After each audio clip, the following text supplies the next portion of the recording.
좋습니다. 그러면 김민석 그 총리 후보의 얘기로 그냥 이어서 가도록 하겠습니다. 네, 기사 좀 띄워주시면 좋을 것 같고요. 네, 지금 김민석 후보에 대한 그 네. 국민들의 성토가 굉장히 높아지고 있어요. 네, 지금 계속해서 높아져요. 굉장히 지금 김민수 후보가 정치자금법 위반, 그 다음에 이제 부채 문제에 대한 어떤 돈의 흐름에 대해서 굉장히 좀 문제적인 부분이 많습니다. 그래 지금 가장 문제가 되는 게 1,000만 원을 동시에 10명에게 2.5%의 이자를 주겠다면서 네. 그게 대 채무각서를 쓰고 빌렸던 부분인데요. 그게 아직까지 안 돼 있다가 지금 뭐 며칠 전에 지금 이 일이 불거지고 나서 갚았다는 부분이 나오는 건데 여기서 국민들이 분노하는 부분은 이제 한 지점입니다. 네. 이분이 이때까지 살면서 국회의원 말고는 다른 일에서 돈을 벌어본 적이 없는 분이에요. 그렇죠. 예, 그러면서도 이분이 이때까지 살고 자식을 외국에 대학교 보내고 또 이러한 채무 관계를 가지면서 지금 국무총리까지 와 있다는 부분에 대해서 많은 국민들이 좀 분노하고 있는 모양새로 보이고 있습니다. 그러니까요. 그러니까 이분이 지금 끈질기게 네. 변제를 했다 네. 이렇게 얘기를 하셨잖아요. 그러면 끈질기게 번 내용을 밝히면 되는 거예요. 그렇죠. 네. 아니 돈이 4억이 빈다니까요. 네. 번 돈이 5억인데 나간 돈이 10억이에요. 대충 한 4억 정도가 빈단 말이에요. 네. 지금 그냥 그냥 산수만 하면 될 수 예, 있는. 우리가 그냥 얼추 봤었을 그렇죠. 때도 네. 그러면 그걸 본인이 끈질기게 어떻게 벌었는지를 소상하게 그냥 공개하면 아 그렇죠. 그렇구나라고 생각될 일을 제가 마치 뭐 이걸 그냥 빌렸다 어쨌다 뭐 그 변명만 계속 하고 있으니까 국민들이 납득을 못 하시죠. 맞아요, 그렇죠. 맞아요. 김민석 씨가 네네. 페이스북에 올린 글을 봤어요. 이 사람이 자기가 2013년에 냈던 책의 일부를 이제 그거를 그대로 올려놨던데 네.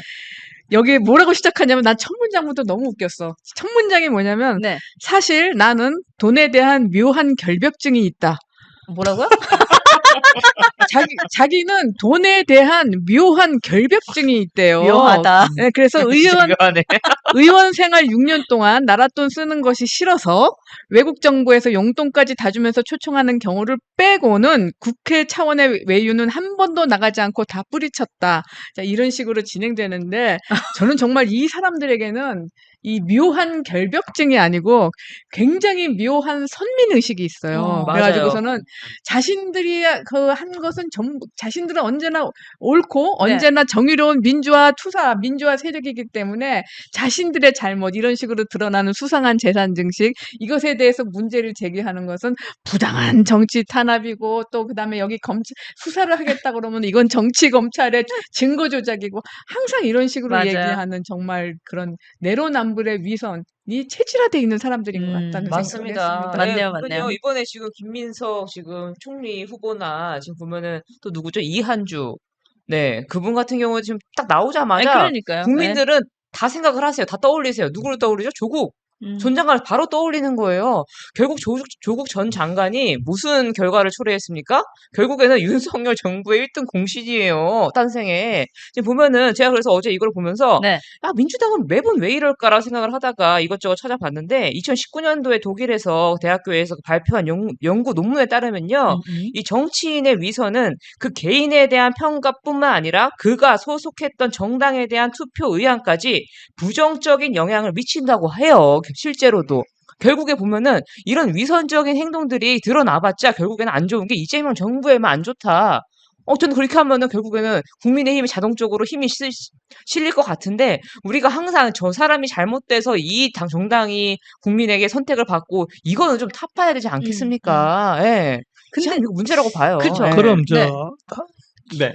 설 변호사님, 네. 국민 여론을 이겨내겠습니까?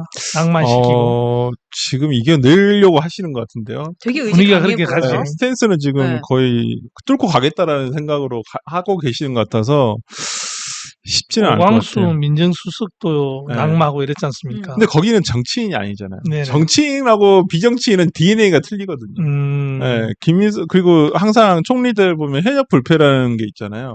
아무리 뭐가 있어도 정치 현역 의원이면 거의 통과가 되더라. 오늘 이제 아침에 뭐 민주당 쪽 인사들이 나와가지고 이제 뭐 라디오 인터뷰하는 거 보니까 네네.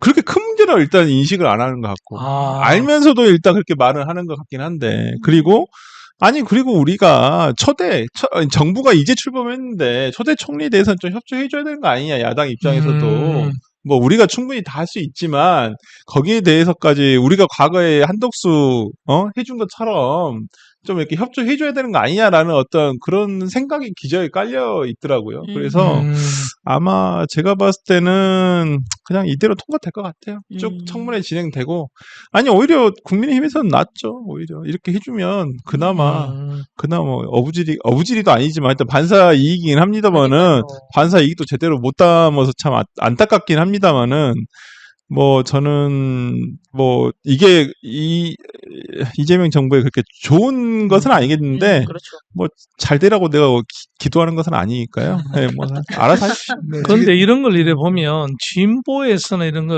이런 문제가 발생하면 끝까지 우리가 물고 늘어지잖아요. 그리고 유튜브에서 계속 네. 확대 재생산하고 이러는데 네. 우리 그 유튜브에서는 좀 그런 점은 좀 부족하더라고요. 우리 보수에서는. 그러니까 네. 저는 약간 뭐라 해야 되냐면 이게 이명수 기자 있잖아요. 네. 옛날에 서울의 소리에 소리. 그렇지. 김건희 여사랑 했던 그분은 윤석열 정부가 들어선 다음에 오히려 우파 유튜브를 더 많이 봤대요. 극우적인 유튜브를 많이 보면서 오히려 그런 그 내부적으로 허점들 원래 적은 내부에서 오는 거예요. 이번에도 네. 보면 오광수나 김민석이나 지점에 뉴스타파라든지 네. 거의 국민의힘에서 제기한 네. 건 없어요. 솔직히 여기는 맞습니다. 제기할 능력도 없고 아니 모르겠어요. 여력이 없는지 능력이 없는 건지 모르겠는데 오히려 바로 서지도 못하고. 네, 오히려 지금 뭐 진보 진영에 있는 언론 매체에서 오히려 지금 이런 의혹들이 계속 네. 지금 나오고 있거든요. 네네. 네.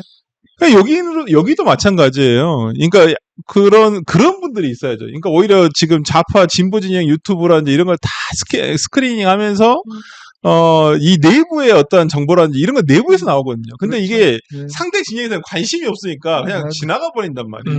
근데 이런 것들을 계속 파헤치고 오히려 이명수 씨 같은 경우는 그래가지고 그 누구죠? 그 행정관 출신 김대남. 김대남 씨랑 인터뷰도 하고 친하게 맞아요. 지내기까지 그러니까요. 했잖아요. 맞아요. 그래서 소스가 나오기 시작했잖아요. 맞습니다. 네. 좀 그런 역할을 네. 하는 좀 근데 역대 이제 정부 국무총리나 장관들 낙마 사례를 보면요. 네네. 야당에서 의혹을 제기해서 낙마한 사례보다는 자당에서 뒤로 폭로해서 소스를 줘가지고 나온 게 많거든요. 그러니까 김민석 의원도 후보자도 마찬가지로 네. 국민의힘에서 일단 뭐 제기하는 것은 그냥 어느 정도 수준에서 할 것이고 만약에 민주당 내부에서 안 된다고 하면은 아마 낙마를 할 것이고 민주당에서 밀고 가면 밀고 갈 것입니다. 아마 소스는 민주당 내에서 갖고 있다고 저는 그렇게 봅니다. 네. 뭘 잘 아는 사람이 그렇죠. 아니 주변에 있는 사람들이 제일 잘한다니까요. 그렇죠. 예, 교류가 없으면 몰라요. 네. 모르니까 뭐가 잘못하고 있는지도 몰라요. 네. 근데 지금 김인석 후보자의 그 1,000만 원, 한 명당 1,000만씩 해서 10명에게 빌렸던 그 돈에 대해서는 네.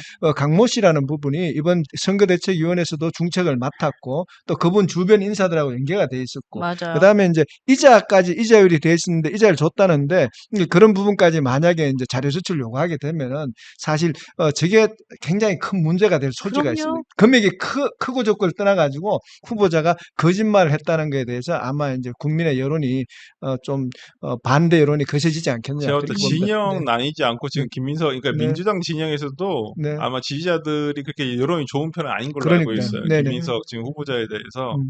그래서 모르겠습니다. 이번 인사청문회가 언제죠? 우리가 그 날짜를 정확하게 모르겠는데 아마 이 논란이 며칠 더 지속이 되면 네. 그때는 조금 고민해봐야 되지 않을까라는 생각이 들어요. 그리고 이제 음. 이재명 대통령에서 측에서도 이걸 또 네. 밀린다고 생각하면 네. 우리가 초장부터 밀리면 안 된다고 생각해서 맞습니다. 네. 아마 계속 밀어붙일 확률이 높습니다. 그러니까 지금 저는 국민의힘에서는 진짜 꼼꼼하게 다 검증을 해야 돼요. 네. 청와대에 온갖 객관적인 네. 증거가 있다고 했었으니까 네네. 분명히 어떤 증거가 있는지 정확하게 봐야 될 것이고 그다음에 입출국 기록 이런 거 다 그렇죠. 봐야 될 것이고 네, 맞습니다. 아니 객관적으로 증빙할 수 있는 것은 다 확인을 해봐야죠. 그래서 그걸 내밀어야죠. 네. 그래서 하여튼 김인석 후보자가 어제 새벽에 올린 전 내용도 너무 맞습니다. 그러니까 너무 러프하다. 이건 네. 반박이 충분히 가능한 맞습니다. 내용들이 그렇죠. 많았거든요. 네네. 그래서 저는 좀 그러니까 지금 이제 이재명 대통령이 오늘 이제 출발하지 않습니까? 네. G7 회의에 2박 3일 동안 가는데 네. 과연 거기에서 G7에서 이재명 대통령의 어떤 외교 순방과 김민석 국무총리 후보자의 어떤 비리가 어느 쪽이 더 언론에 노출이 많이 되느냐에 따라서 김민석 후보자의 어떤 낙마하느냐 계속 가느냐 어떤 그것도 하나의 어떤 우리가 볼거리로 눈여겨보면 될 것 그러니까 같습니다. 새로운 증거가 네. 또 나와야 돼요. 포인트네요. 새로운 증거가 나와서 연속적으로 이걸 터뜨려 맞습니다. 줘야지만 이게 계속 이게 휘발성이 계속 가는 것이지 그냥 맞습니다. 여기서 그냥 뭔가 이게 그냥 감 나오면 밑에 감 떨어지는 듯이 그냥 기다려서는 안 된다 이 말이에요. 그러니까요. 제가. 그동안 이렇게 보면 김대중 정부에서는 2명이 저 국무총리가 낙마했고 네네. 이명박 정부에는 1명 네. 김태호 네. 전남 경남 도지사가 국무총리 발탁하다가 떨어졌고 네. 박근혜 정부에서는 3명이 네, 낙마했습니다. 맞습니다. 그런데 이렇게 지저분하게 낙마한 거는 없어요. 대다수의 낙마 이유는 아들의 이중국적, 위장 전입 문제, 박연차 게이터, 또 병력 문제, 또 안대희 같은 사람들은 정관 예우 문제, 또 문창극 그 중앙일보 주필 같은 친일 역사 이런 네. 문제지 돈 때문에 저렇게 지저분한 사람이 국무총리에 올라온 사람이 없습니다. 맞습니다. 예, 너무 많아서 근데 네. 이것저것 너무 많아서 그러니까요. 정말 그러니까 정말 그 어떤 국회의원 되시기 전까지의 어떤 그런 과정 등이 정말 서해 바다의 어떤 이 바다 속에 있는 것처럼 너무 뿌하다, 투명하지가 맞아요. 않고. 막걸리 같아요. 예. 맞아요. 막걸리. 막걸리는 안 보여? 안 흔들면 밑에 가라앉아서 이렇게 청소를 아, 맑은 그렇구나. 거라도 있는데 어, 너무 탁해요. 솔직히 말씀드리면. 그러니까 이분이 한 10년 정도 야인 생활을 할 때 네. 그때 이제 스폰서로부터 그렇지. 돈을 그 생활비를 어려우니까. 받고 그랬던 것 같은데 아니 그 후에 의원이 국회의원이 됐잖아요. 그럼 그 그렇죠. 다음부터는 깨끗하게 안 해야 했어야 되는데. 되는데 그걸 변제를 안 하고 지금까지 있다가 이게 총리 후보 지명되니까 그제서야 부랴부랴 갚아놓고서는 아니, 그러니까 근데 제가 이 얘기는 그러니까 의혹은 네. 작년 가을인가? 제가 서정욱 변호사님이랑 라디오를 그때 같이 잠깐 했었었는데. 아, 그분이요? 네. 근데 그분이 그런 얘기를 하셔요. 김민석 의원 갑자기 이게 사석에서 네. 방송 끝나고 나오면서 근데 김민석 의원이 추징금 4억 원인가를 일시금을 갚았다는 거예요.